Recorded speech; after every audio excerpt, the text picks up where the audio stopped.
Kemudian rekan-rekan yang dimuliakan oleh Allah Subhanahu wa taala, hal yang kemudian perlu kita ketahui dalam sistem pemerintahan Islam itu adalah adanya majelis syuro dan ahlul halli wal aqdi. Yang pertama adalah majelis syuro dalam pemerintahan. Kata majelis syuro itu sendiri terdiri dari dua kata, yaitu kata majelis, artinya tempat duduk secara bersama-sama, tempat musyawarah. Yang kedua adalah syuro, yaitu musyawarah. Kalau kita melihat daripada dua terminologi atau etimologi ini, maka dengan demikian majelis syuro secara bahasa adalah tempat berunding atau tempat bermusyawarah. Kalau kita kaitkan dengan sistem pemerintahan yang telah kita pelajari di pertemuan atau di materi sebelumnya, maka dikatakan bahwasanya majelis syuro memiliki pengertian terdiri dari suatu lembaga yang terdiri dari para wakil rakyat yang bertugas untuk memperjuangkan kepentingan rakyat. Ya, majelis ini memiliki tugas utama yaitu mengangkat dan memberhentikan khalifah. Sekali lagi, mengangkat dan memberhentikan khalifah. Kalau di negara kita namanya MPR. Dikatakan pada masa Rasulullah Muhammad SAW istilah majelis syuro belum ada. Tapi prakteknya sudah ada. Karena Rasul sebagai pemimpin negara dan Rasul itu menjadi segala bentuk rujukan. Kalau ada masalah nggak perlu musyawarah, tanya Rasulullah. Karena Rasulullah ini adalah yaitu rujukan yang tidak bisa terbantahkan.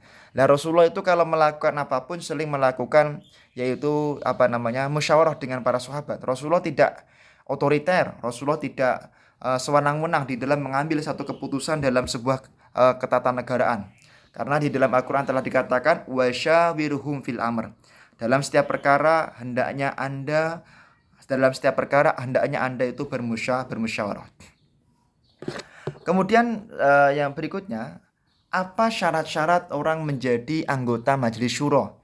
Kalau kita melihat di dalam beberapa kitabnya para ulama, seperti kitab yang ditulis oleh Imam Abi Hasan Ali Al-Mawardi, yaitu kitab Al-Ahkam As-Sultaniyah atau kitab misalnya Al-Hawi Al-Kabir Al-Mawardi, ada 3 syarat yang harus dikuasai oleh seorang ahli syuro.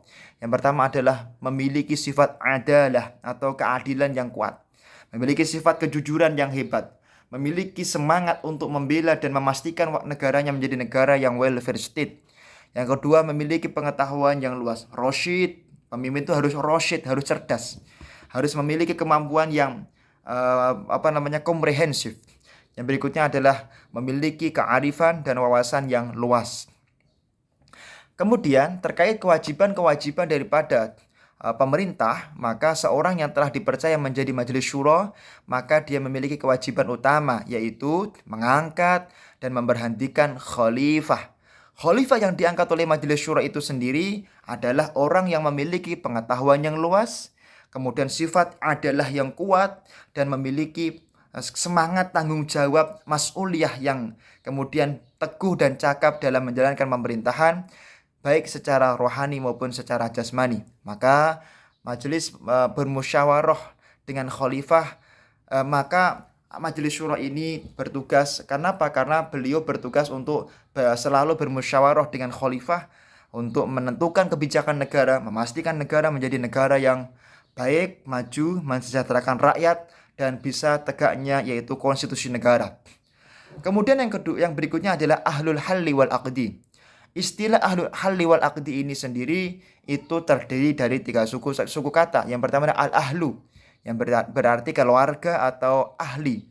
Yang kedua adalah halu, yang berarti membuka dan menguraikan. Yang ketiga ada al-aqdu, yang berarti mengikat.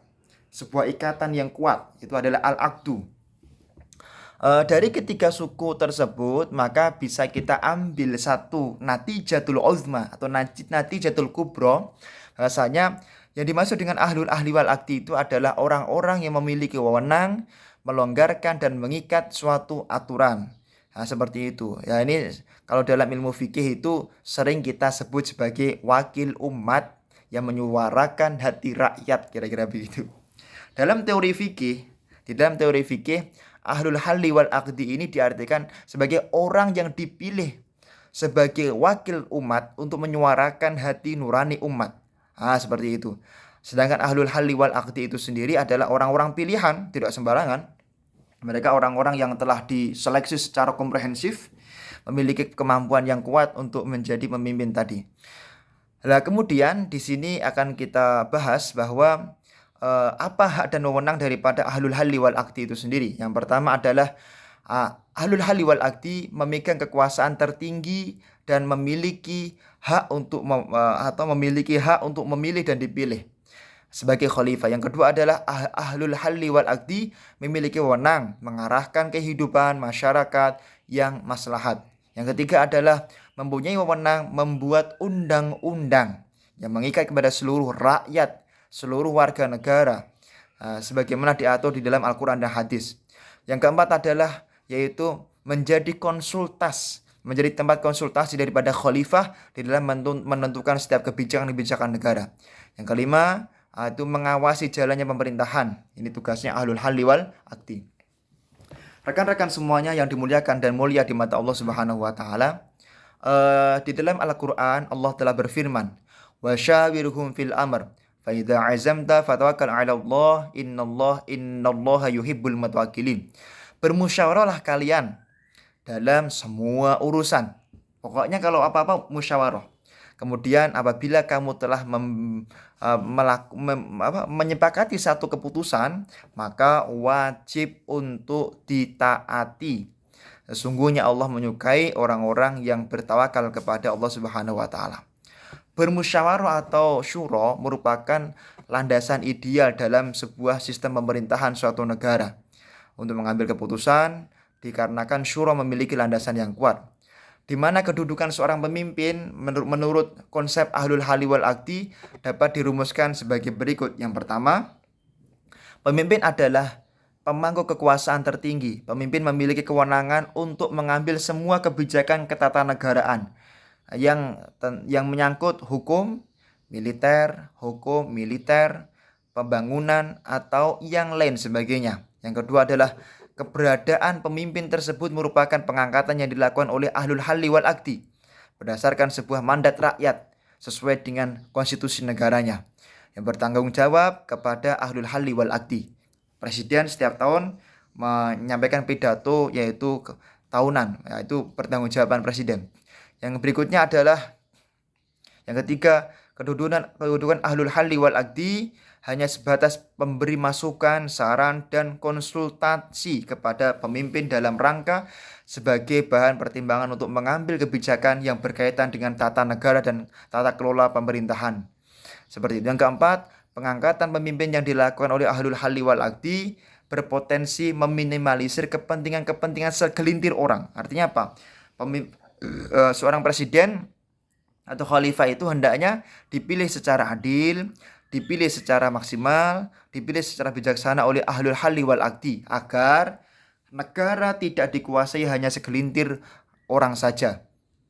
Kemudian yang kelima, pemimpin yang melakukan penyelenggaraan kekuasaan, abuse of power, maka dalam penanganannya dilakukan oleh ahlul halli wal aqdi seperti itu. Rekan-rekan yang dimuliakan oleh Allah Subhanahu wa taala, ini merupakan konsep tata negara, konsep pemerintahan yang kemudian dicontohkan dan mencontoh kepada Nabi Muhammad SAW. Maka kita tidak boleh kemudian memiliki pendapat bahwa negara kita adalah negara yang tidak sesuai dengan syariat Islam. Sebagaimana telah kami sampaikan tadi, bahwa berdasarkan ayat-ayat Al-Quran, apa hak dan kewajiban pemerintah, siapa yang berhak untuk dipilih menjadi pemerintah, dan lain sebagainya. Semoga apa yang telah menjadi materi kita di pagi hari ini menjadi sesuatu yang bermanfaat bagi kita semuanya untuk menjadi umat yang terbaik di mata Nabi Muhammad SAW. Dan kita semuanya berharap negara kita akan menjadi negara yang maju, negara yang makmur, welfare state, dan negara yang senantiasa membanggakan hati Nabi Muhammad, membanggakan hatinya Allah Subhanahu wa taala. Terima kasih dan sekian, mohon maaf banyak khilafnya. Assalamualaikum warahmatullahi wabarakatuh.